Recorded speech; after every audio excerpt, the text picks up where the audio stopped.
Hi everyone, ಎಲ್ಲರೂ ಹೇಗಿದ್ದೀರಾ? ಎಲ್ಲರೂ ಚೆನ್ನಾಗಿದ್ದೀರಾ ಅಂತ ಭಾವಿಸ್ತಾ come let's pack lunch for my husband. ಇವತ್ತೇನು ಮಾಡ್ತಾಯಿದ್ದೀನಿ ಗೊತ್ತಾ? ನುಗ್ಗೆಕಾಯಿ ಗೊಜ್ಜು. ಇದನ್ನ ಹೇಳ್ಕೊಟ್ಟಿದ್ದೆ ನಮ್ಮ ಅಜ್ಜಿ. ತುಂಬ ಸಿಂಪಲ್, ತುಂಬ ಚೆನ್ನಾಗಿರುತ್ತೆ.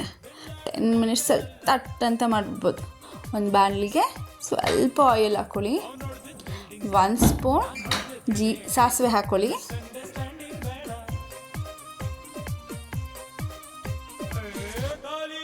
ಅದಾದಮೇಲೆ ಸ್ವಲ್ಪ ಎರಡು ಚಾಪ್ಡ್ ಆನಿಯನ್ಸ್ ಹಾಕ್ಕೊಳ್ಳಿ, ಕರಿಬೇವು ಹಾಕ್ಕೊಳ್ಳಿ,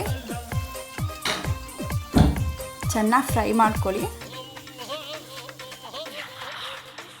ಆನಿಯನ್ ಎಲ್ಲ ಚೆನ್ನಾಗಿ ಫ್ರೈ ಆದಮೇಲೆ ಆಲೂಗಡ್ಡೆ ಎಲ್ಲ ಚಾಪ್ ಮಾಡಿರ್ತೀರಲ್ಲ ಅದನ್ನ ಹಾಕ್ಕೊಳ್ಳಿ. ಅದು ಚೆನ್ನಾಗಿ ಫ್ರೈ ಆದಮೇಲೆ ಸ್ವಲ್ಪ 1 spoon of turmeric powder, 1 spoon of salt ಇಷ್ಟು ಹಾಕಿ ಚೆನ್ನಾಗಿ ಫ್ರೈ ಮಾಡ್ಕೊಳ್ಳಿ.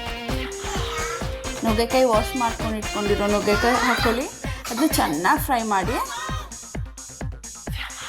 ಆಮೇಲೆ 1-2 ಮಿನಿಟ್ಸ್ ಲಿಡ್ನ ಕ್ಲೋಸ್ ಮಾಡಿ, ಅದಾದಮೇಲೆ ಲಿಡ್ ಓಪನ್ ಮಾಡಿಬಿಟ್ಟು 2 ಸ್ಪೂನ್ ಅಥವಾ 3 ಸ್ಪೂನ್ ಶೇಂಗಾ ಚಟ್ನಿ ಪುಡಿ ಪೌಡರ್ ಮಾಡ್ಕೊಂಡಿರ್ತೀನಿ ನಾನು, ಅದನ್ನು ಡಿಸ್ಕ್ರಿಪ್ಷನ್ ಹಾಕಿರ್ತೀನಿ, ಚೆಕ್ ಮಾಡ್ಕೊಳ್ಳಿ. ಅದನ್ನು ಹಾಕ್ತಾಯಿದ್ದೀನಿ. ಅದನ್ನು ಹಾಕಾದ್ಮೇಲೆ ಒಂದು ಸ್ವಲ್ಪ ನೀರು ಹಾಕ್ತೀನಿ. ನೀರು ಹಾಕಿ ಚೆನ್ನಾಗಿ ಫ್ರೈ ಮಾಡಿ ಲಿಡ್ ಕ್ಲೋಸ್ ಮಾಡಿಬಿಡ್ತೀನಿ. ಅಷ್ಟೇ, ಕಟ್ ಹಾಕಿ ಹೋಯ್ತು. ನಾನು ನಮ್ಮ ಮನೆಯವ್ರಿಗೆ ಲಂಚ್ ಪ್ಯಾಕ್ ಮಾಡಬೇಕು. ಬರಲಾ? ಬಾಯ್.